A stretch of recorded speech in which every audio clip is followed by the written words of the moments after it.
Salut, bienvenue sur la chaîne du Traqueur de livres. Aujourd'hui, un vrai coup de cœur avec ce bouquin-là.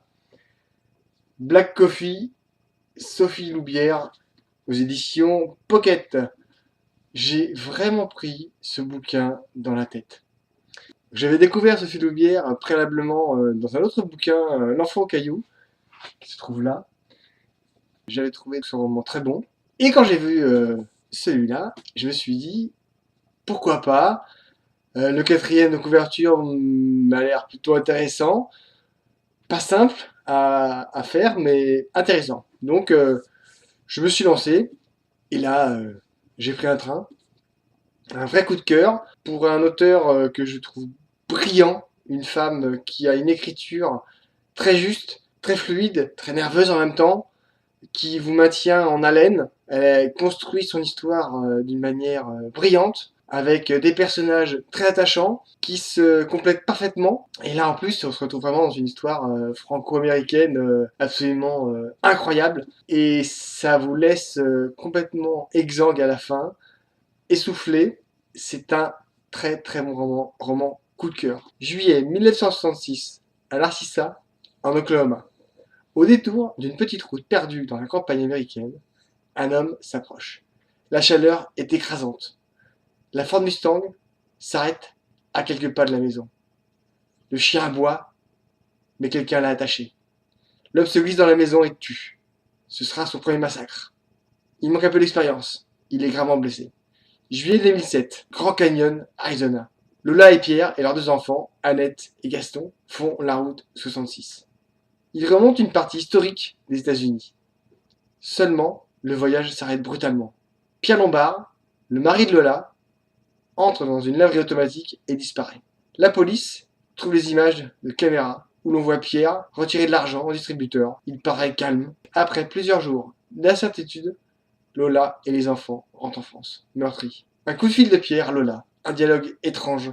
Pierre aurait un document écrit d'un homme prétendant être l'un des plus grands criminels des États-Unis. Et personne n'en connaîtrait l'existence. Lola, elle, est trop furieuse pour le prendre au sérieux. 3 ans qu'elle rame pour payer les crédits de la maison. 3 ans qu'elle tente de surmonter le traumatisme de l'abandon. Elle trouve d'où vient l'appel et part aussi sec aux États-Unis. Manque de chance. Elle loupe de peu et la lettre qu'il avait en sa possession a été envoyée en France. De plus, elle a un accident de voiture dont elle sort miraculeusement en vie. Le Lombard, accompagné de Annette et de Gaston, retourne aux États-Unis ce coup-ci. Ils préparent bien leur voyage, avec dans leur valise le cahier que Pierre leur a envoyé. Elle décide de suivre la route 66. Elle suit le chemin que le plus grand criminel que les États-Unis n'aient jamais connu a suivi. Parmi ces haltes, celle de Narcissa, en Oklahoma, là où en 1966, un homme en Mustang jaune a tué. Chaque étape où le tueur a agi. Absolument incroyable.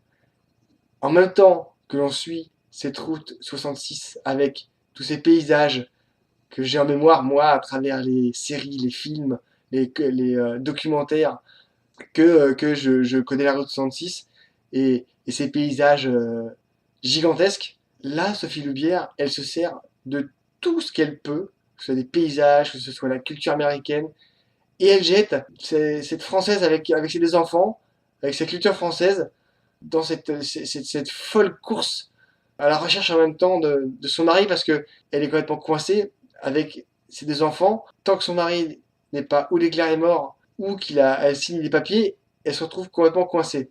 C'est un récit incroyable, un vrai coup de cœur, un polar incroyable, haletant, oppressant, c'est rien de le dire, avec une écriture très très très juste. Un super auteur a débarqué et a fait voler en éclats tous les codes. Lisez ce bouquin, c'est une tuerie.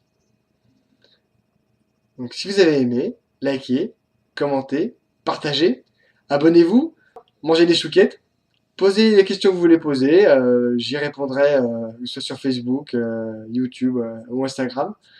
Donc bonne lecture et à bientôt.